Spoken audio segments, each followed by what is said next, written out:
Hello everyone, আসসালামু আলাইকুম। মেহানি daily blog থেকে আমি চলে আসলাম আমার একটা নতুন ভিডিও নিয়ে।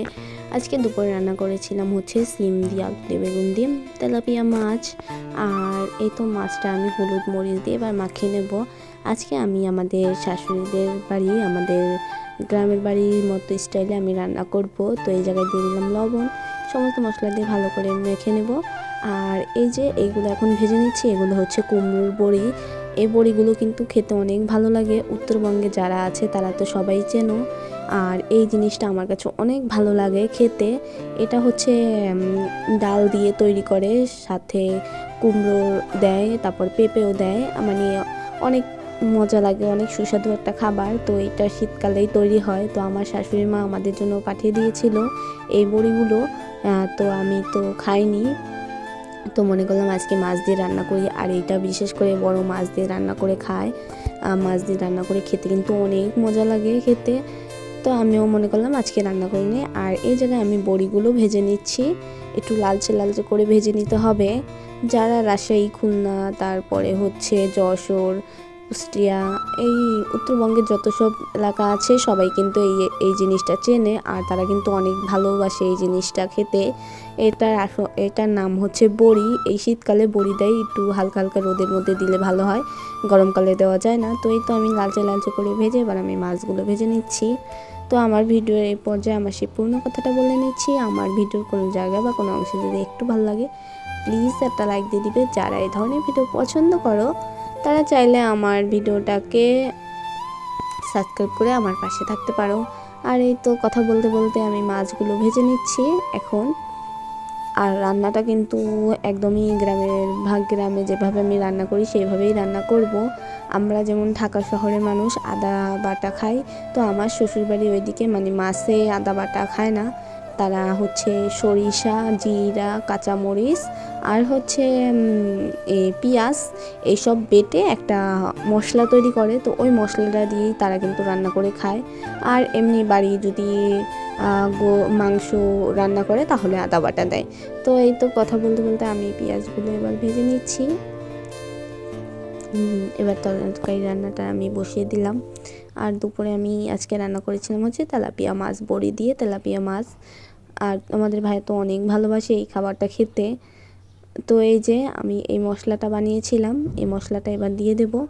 এই জায়গায় বলেই তো দিলাম আমি সরিষা, জিরা আর হচ্ছে কাঁচামরিচ আর হচ্ছে পেঁয়াজ একবারে বেটে আমি এর মধ্যে মশলাটা দিয়ে দিয়েছি। এই মশলাটা ব্যবহার করলে কিন্তু তরকারিটা অনেক মজা লাগে খেতে আর অনেক ঘন হয়। আর এই তো এবার আমি হলুদের গুঁড়ো, মরিচের গুঁড়ো দিয়ে দিলাম,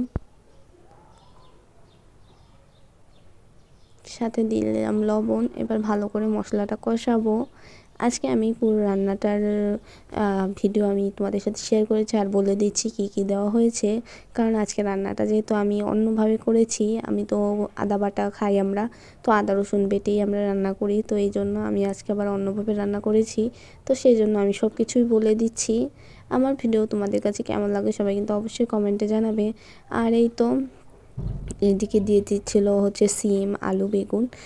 আর এই সিমগুলো আমাদের গ্রাম থেকে পাঠিয়েছে আমার পাশের বাড়ির এক ভাবি। তো এই যে গ্রামের মানুষে কিন্তু অনেক ভালোবাসা থাকে। শহরের মানুষ একটু আরেকটা মানুষকে দেখতে পায় না, কিন্তু গ্রামের মানুষ ওরকম না। কারো যদি বিপদ হয় তাহলে কিন্তু অবশ্যই তারা এগিয়ে আসে, যতই তারা ঝগড়া করুক আর শত্রু থাকুক। কিন্তু ঢাকা শহরে এরকম হয় না, যার যার ঘরে সে এসে একজন যদি মেরেও ফেলে তবু কিন্তু কেউ কাছে যায় না বা দেখে না যে তার কি হচ্ছে। তার সাথে একটু আমরা থাকি বা তার সাথে আমরা সঙ্গ দেই। তো গ্রামের মানুষ কিন্তু অনেক মিশুক আর অনেক ভালো। তো আমি তো গ্রামে গেলে সবাই আমাকে অনেক আদর করে। এই যে কত ভালোবাসা, সে ওই জায়গা থেকে, আমি চিনি না, তার সাথে আমার রক্তের কোনো সম্পর্ক না, তবুও সে আমার জন্য তার গাছের সিম পাঠিয়েছে তোমাদের ভাইয়ার কাছে। তো সেই সিমগুলোই ছিল, তো আমি রান্না করে নিয়েছি। আর সিমগুলো এত মজা ছিল, যেহেতু এখনকার সিম কিন্তু অনেক মজা হয়, লম্বা লম্বা সিম আর হচ্ছে দানা। তো এই জায়গায় আমি বড়িগুলো তরকারির সাথে দিয়ে দিলাম। এবার ভালো করে কষাবো। বড়ি তরকারির মধ্যে দিয়েই কষাতে হয়, না হলে সেদ্ধ হয় না। তো এই জন্য আমি সমস্ত তরকারিটা ভালো করে কষাচ্ছি। এই জায়গায় যা ছিল সবই কিন্তু আমার বাড়ি থেকে আনা, টমেটো, তারপর হচ্ছে বেগুন আর হচ্ছে সিম। আলুটা দিয়েছি আমার মেয়ের জন্য, কারণ আলু ছাড়া ও তো ভাত খায় না। আর এই তো আমার এবার পানি দিয়ে ভালো করে মাছটা দিয়ে আমি এবার ধনিয়া পাতা দিয়ে দিয়েছিলাম। আর ধনিয়া পাতা কালোও ছিল, তার কারণ হচ্ছে ফ্রোজেন করে রেখেছিলাম, তো একটু কালো হয়ে গেছে, অসুবিধা নেই, কিন্তু তরকারির মধ্যে দিলে আবার ঠিক হয়ে যায়। তো আমি তো মনে করেছি আরও কিছু সবজি ফ্রোজেন করে রাখবো রমজান উপলক্ষে।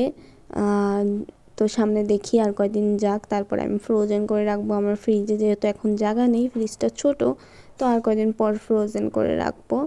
রমজানও চলে আসছে দেখতে দেখতে। আর এই যে বলেছিলাম যে গ্রামের মানুষ অনেক ভালো, তো তো আমার তো বিশেষ করে ভালো লাগে গ্রামে গেলে, কারণ অনেক ভালো লাগে, সবাই একসাথে থাকে। আর আশেপাশের ভাবিরা আছে, তারপরে সবাই আসে একসাথে কথাবার্তা বলে, অনেক ভালো লাগে। মানে এত সুন্দর একটা মুহূর্ত যে বলে বোঝানো না। ঢাকা শহরের মানুষের মতো এত এই না, তারা তো যার যার ঘরে শেষে থাকে, সারাদিন ফোন নিয়ে ব্যস্ত বা টিভি নিয়ে ব্যস্ত। গ্রামের মানুষ এমন না, গ্রামের মানুষ হয়তো কাজ নিয়ে ব্যস্ত। তো যাই হোক, এই তো কথা বলতে বলতে আমি এবার সন্ধ্যাবেলা আমি রস দিয়ে আমি আজকে খেজুরের গুড় দিয়ে আমি হচ্ছে বানাবো, ক্ষীর রান্না করব। আমার ক্ষীর খেতে ইচ্ছে করছে। এই তো আমি চালগুলো ফুটিয়েছিলাম, মানে সেদ্ধ করে নিয়েছিলাম, এবার রসের মধ্যে আমি চালগুলো দিয়ে দিয়েছি। আর এই জায়গায় দিয়ে দিচ্ছি হচ্ছে এলাচ আর দারচিনি। আর এই পর্যায়ে আমি দুধও দিয়ে দেবো। তো এই জায়গায় আমি আগে খেজুরের গুড়টা দিয়ে দিচ্ছি। এই ক্ষীর রান্নাটা কিন্তু অনেক মজা হয়েছিল, যেহেতু রস দিয়ে রান্না করেছি। আমার তো রসের খেজুরের গুড় তারপরে এইসব দিয়ে পিঠাটা খেতে অনেক ভালো লাগে। আর তোমাদের কাছে কেমন লাগে সবাই কিন্তু অবশ্যই কমেন্টে জানাবে। আমার ক্ষীর রান্নাটা যে যে খেতে চাও আমার বাড়িতে চলে আসো। এই তো আমি সব কিছু দিয়ে এবার দুধ দিয়ে দিলাম এর মধ্যে। আর ক্ষীরের কালারটা এত সুন্দর হয়েছে যে বলার বাহিরে, অনেক ভালো লেগেছে আমার কাছে। আর তোমাদের ভাইয়াও বললো অনেক ভালো লেগেছে। এই তো লাল লাল ক্ষীর রান্না করেছি। শীতকালে গরম গরম ক্ষীর খেতে কিন্তু অনেক ভালো লাগে। তো আজকের ভিডিওটা এই পর্যন্তই। সব ভালো থাকে, সুস্থ থাকে। আল্লাহ হাফেজ, আসসালামু আলাইকুম।